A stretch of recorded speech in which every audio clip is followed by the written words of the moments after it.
Good evening, and welcome to WANA Live, the reading series of the Writers Association of Northern Appalachia. I'm your host, Damian Drusick. This is your other host. Christina Fasonic. And how are you, Damian? I'm fine, thank you. Oh, we've taken a little bit of a break to get our end of semester things sorted out, which I think... Well, I heard you were standing in front of the Wheeling Library threatening people with excommunication from the city of Wheeling if they failed to vote for the library levy. That was the last show we did. Could you tell our audience how that worked out, Christina? The library passed by a landslide, and we are very grateful to Ohio County voters for voting for the levy, and for all our viewers for supporting and sharing our last reading to help get the word out. I know it was a local thing, but our library is like the workhorse of our community, and libraries are like that, I think, in most places. So we're very happy that the levy passed, and we restore 40% of our library's funding. Well, I think we can use that as we move forward politically. It's like, do you guys really want to be behind Wheeling in terms of library funding? Come on, this is true, but nobody keep up. Nobody wants that. So we have what are you doing here tonight? Speaking of West Virginia, we have a West Virginia native on the show tonight. And so let me tell everybody about him. This is like the return of the native, is what I gathered. So let me introduce him. So Jonathan Corcoran is the author of the memoir, No Son of Mine, which came out April of 2024, University Press of Kentucky. So this is a brand new, hot off the press book.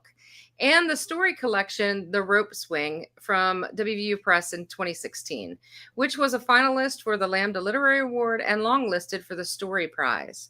His essays and stories have been published and anthologized widely, including The Salvation South, Still, the Journal, Best Gay Stories, and the Oxford University Press textbook, How Writing Works.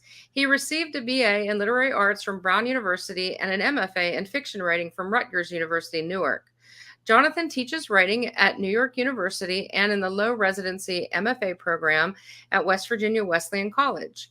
He was born and raised in a small town in West Virginia and currently resides in Brooklyn, New York. Learn more about him at his website, jonathancorcoranwrites.com. So let's bring him out. Bring him on. Hey, hi everyone. Hey, Jonathan, how are you? Good. Thanks for having me. Greetings from Brooklyn. I was just in West Virginia a week ago. So where are these greetings in Brooklyn coming from? Well, tonight, a special treat for you. I'm actually sitting in what's known as the therapy chair. My husband's a therapist. And usually this is where he conducts therapy. Does that just mean Williamsburg? This is in Park Slope. Okay. And Park Slope. So you can...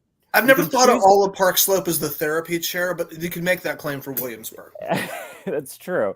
You can choose tonight if you'd like to hear about literature or if you would like some therapy, though I'm not licensed. So it might not be all that good. Maybe people when we do the chat later, they can either praise your literary chops or bring you a personal conundrum that you can help them. Absolutely. Navigate. It only costs, it's a nickel, right? What is that old thing? One nickel for advice. Yes. Yeah, that's it. You need a little sign. Yeah. So I first learned about you from your work, The Rope Swing, which we just talked about a second ago, your story collection. And so I discovered this book and I'm like, why don't we know this person? And so I set out to find out, and here we are. And I'm always very happy to have another native West Virginian on the show. So that's exciting. And are you actually from Elkins? Yep, born and raised. Spent 18 years there. So for all of my life until college, I lived in Elkins. Yeah.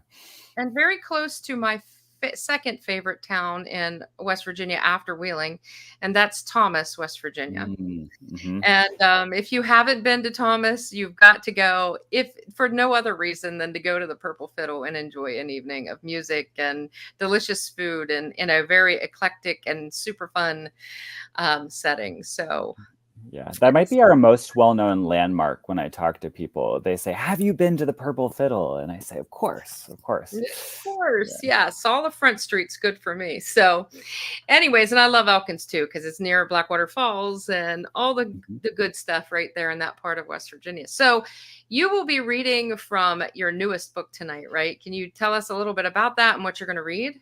Yeah, so this is my brand new memoir. It's been out since April. It's called No Son of Mine.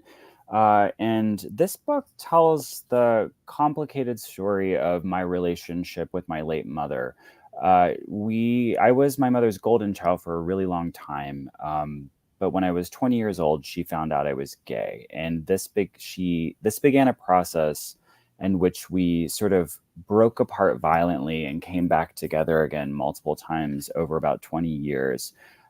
So I wrote this book really after she passed away to explore the question of how do you grieve someone who's both loved you and hurt you the most? That was the main question I sort of thought about. It's really a lot about what it means to, I think for me, it's my story of growing up gay in Elkins, what to do when you have a parent who can't accept you for who you are, some of those questions, grieving. And yeah, I'd love to read a little bit from that tonight. Maybe I'll just go ahead and jump into that and I'll give you a little context for what I'm going to read. It's a short reading. So, Cool. So we're going to as I, disappear. Here and yeah, then give you the stage. yeah. So this Be is No back. Son of Mine.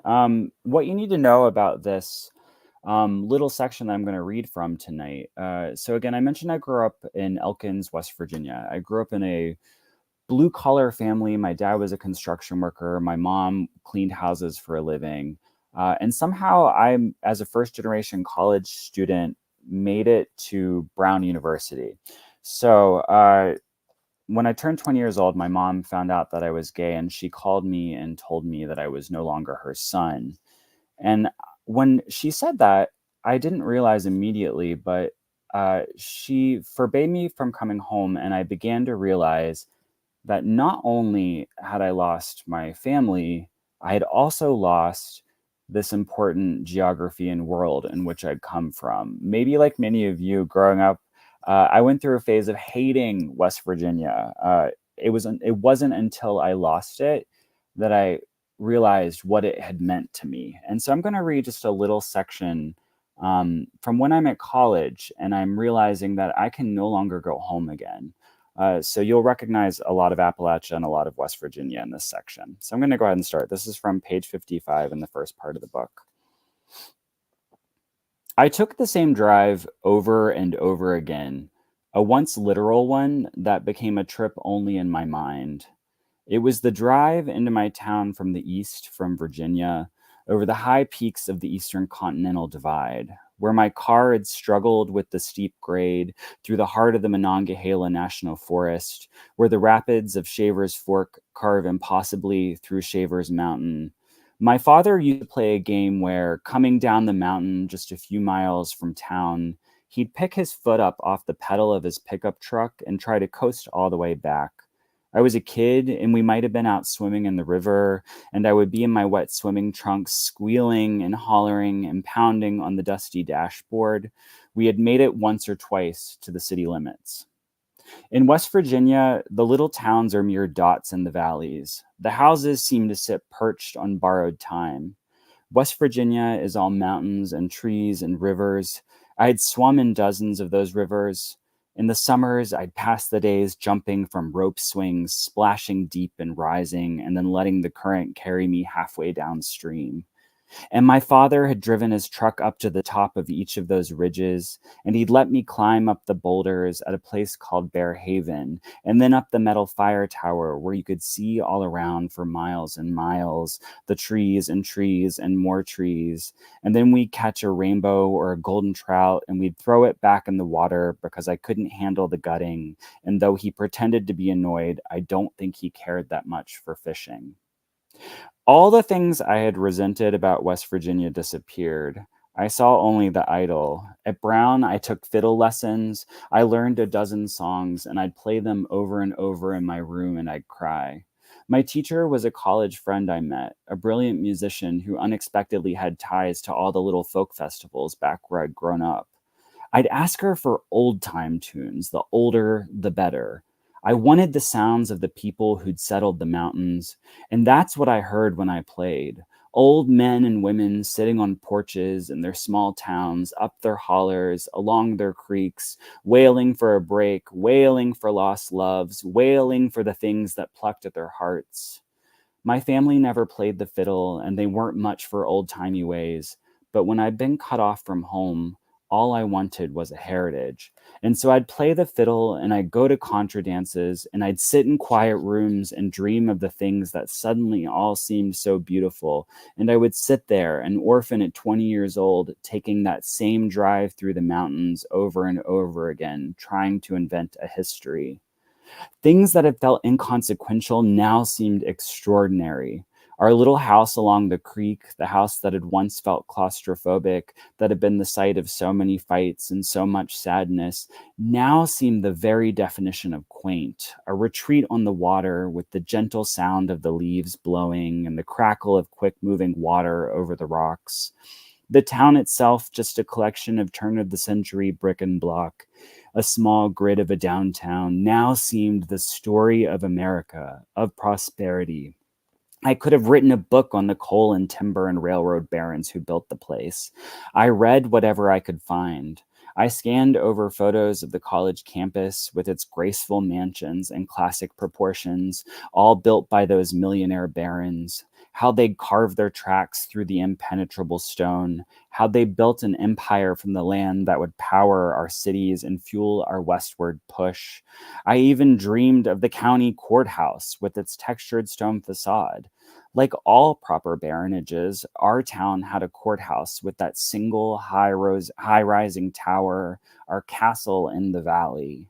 I had come from somewhere, I wanted to say. It was a real somewhere that had mattered, and I was part of that lineage.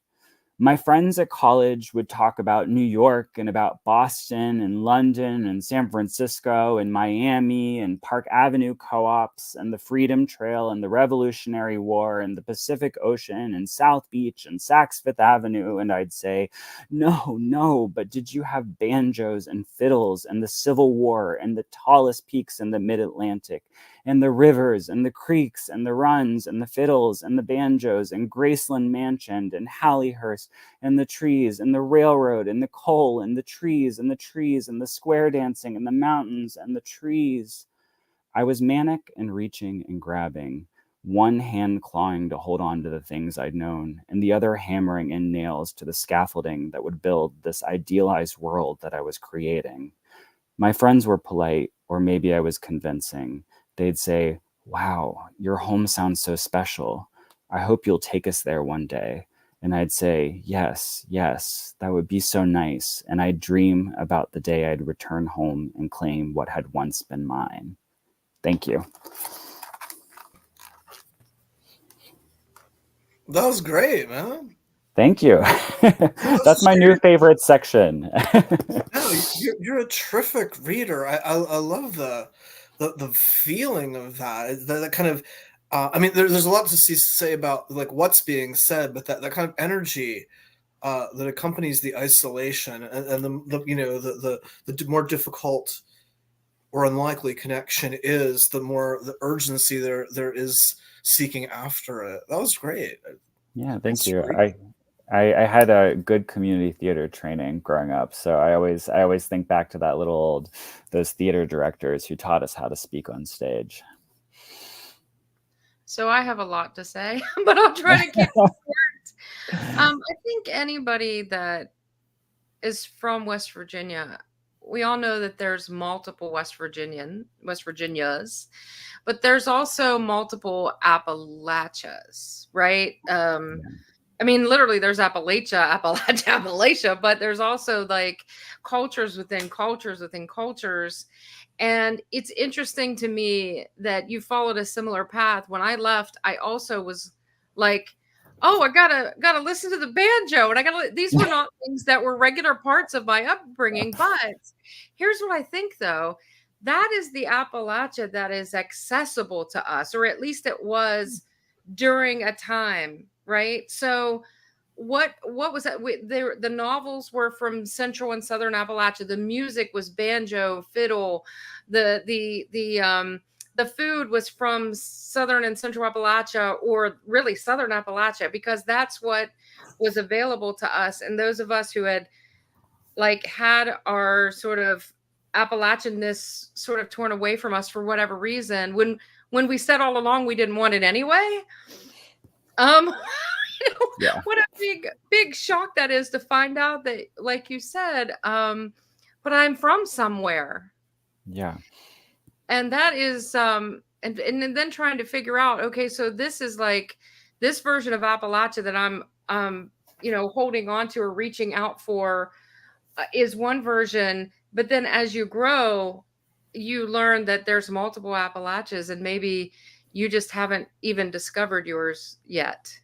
Yeah, that makes so much sense. I mean, when I first even heard about this Writers Association, I only learned about it maybe about a year ago or so. We were talking, and I said, "Hey, even just the Writers Association of Northern Appalachia," something clicked in my head, and I realized that the place I'd grown up shared a lot of characteristics with regions that I didn't always associate myself with, and I was like, "Oh, maybe I am closer to Pittsburgh, closer to Pennsylvania than I am to Tennessee and North Carolina," or something like that. And the ways of both culture, the ways we talk, the ways we interact with each other. So I think for me, leaving Appalachia has been an act of discovery and figuring out where it was I actually came from in the first place, as you said, right? I joke, my sister says Wooder. She always says Wooder. And I'm like, that's a Pennsylvaniaism, I think. I mean, this is from some point north. This is not this is not so further south. But yeah, you're right about the accessibility also. What we had were these images and songs and sounds like banjos and music. And I love that part of my identity. But that wasn't always who we were, right, growing up. So yes, an active discovery indeed.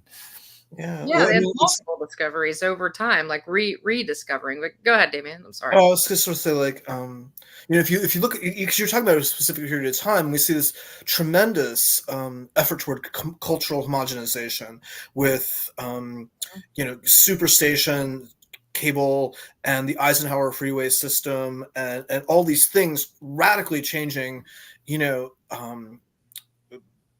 places to make them seem at least more similar to each other, and so that authenticity as currency becomes worth so much more. Yeah, absolutely. Even talking about something like highways, right? I remember growing up, and all of the towns that were close to me took twice as long to get to when I was growing up before they put in the corridor system throughout West Virginia. And I see that blurring together of the towns that were very, very distinct and had these very, very distinctive cultures as we become more accessible, as DC encroaches in on certain parts of West Virginia, as you see that. Absolutely. Yeah, it's like Maryland over there in the Eastern Panhandle. And I was just talking to a friend of mine about that today, and that the last time I was over there, I'm like, well, it's metropolitan over here. And that was very interesting, though, because people think when they think West Virginia, they think something very, very narrow, even today in this moment in 2024. But those of us who are writing about it, I hope, are showing multiple sides of the multiple West Virginias. So we have some people who've made some comments here. Danielle says, "I miss your voice." I love this part. That's so sweet. Thank you, Danielle. And Lori says, "Such a beautiful passage." And I agree. I love the movement and the fervor and this sort of but in some ways childlike. But have you seen the unicorns? Have you seen the bears? Have you seen the flowers and the cotton candy and the, that you were discovering your own history, your own past, as you were trying to tell people how wonderful it was. Yeah. And imagine being in Rhode Island at Brown University with all these, really sweet but private school, hyper wealthy, this background, and trying to explain where it was I came from. It was an interesting experience. I taught them a lot over the years as they taught me a lot. We learned about each other's worlds. But, trying to explain what is a little mountain town, what is a blue collar upbringing to these kids at the Ivy League. It was something. It was an interesting process. Yeah, no doubt. I remember being at a political fundraiser with a friend on Long Island once, and this guy standing next to me, he said, "You're from West Virginia?" And I said, "Yes." And he was just putting the state down terribly. And we were standing next to a canoe that was filled with crayfish, right? I mean, it was like this giant canoe. And I'd finally had enough. And I looked at him and I said, back where I'm from, we use crawdads as bait.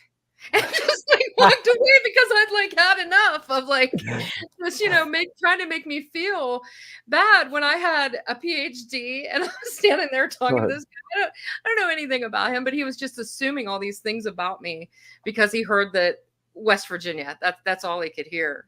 How funny. So you also have two comments from one person. Laura says, "I love the tension between actual memory and what we want to remember." That's a great comment. I think about that a lot because it was at this time in my life when that passage takes place that I only had memory to work with, right? I probably spent my teenage years, like many kids, rebelling against my upbringing and being sort of meh. I want to get out of here. I want to see what's out there in the world. Wait, and we're so supposed to stop doing that? Yeah, right. And an interesting that happened to me in terms of time and memory too was, a lot of this book takes place with sort of around this focal point of a traumatic event that happened when I was 20, when my mom disowned me. And I realized that I had frozen West Virginia in time also. I had frozen this town back in 2004 when this happened. And so every time I go home after I've had that realization, I'm seeing this new modern version of the place that I grew up in, and I'm realizing how much has changed. So that's sort of, taking the memory of what I froze in time, but also seeing this world that has changed, has grown, is full of new faces and new vitality in different ways. It's been a very interesting experience. Well, and Elkins itself, I mean, it's become this art center, writers and artists and potters and it's just amazing how that has changed. Certainly in my lifetime. I mean, I grew up, we went on vacation to Elkins. Isn't that a hoot? And we had the whole Elkins, Davis, Blackwater, Thomas experience every year. That was our vacation. And wow, has it changed in terms of that, like this acceptance of this really vibrant and growing arts community, which is super exciting. Absolutely. And, the moment that I nearly lost it, it's in the book, but there's a moment when I go back and I accidentally visit Elkins during Gay Pride. And there's a Pride in the Park event happening in Elkins. And I'm thinking, this wouldn't happen when I was a kid. And so I go there and there are 400 people in this park and a town of 7,000. And I'm saying, this is a new version of this world that I've been unable to see. And it really changed how I understood and related to home as a concept too. Well, and imagine, if it was more like that when you were growing up there, how differently you would perceived it then, but also now. I mean, it's amazing how that change can make a difference in how we remember and our experiences of it. Right. Laura also said, I love the tension here between reality and what's available to us. And that is that extension of memory, but also of the present. Like, what can we access and where do we get it from? Is it from popular culture?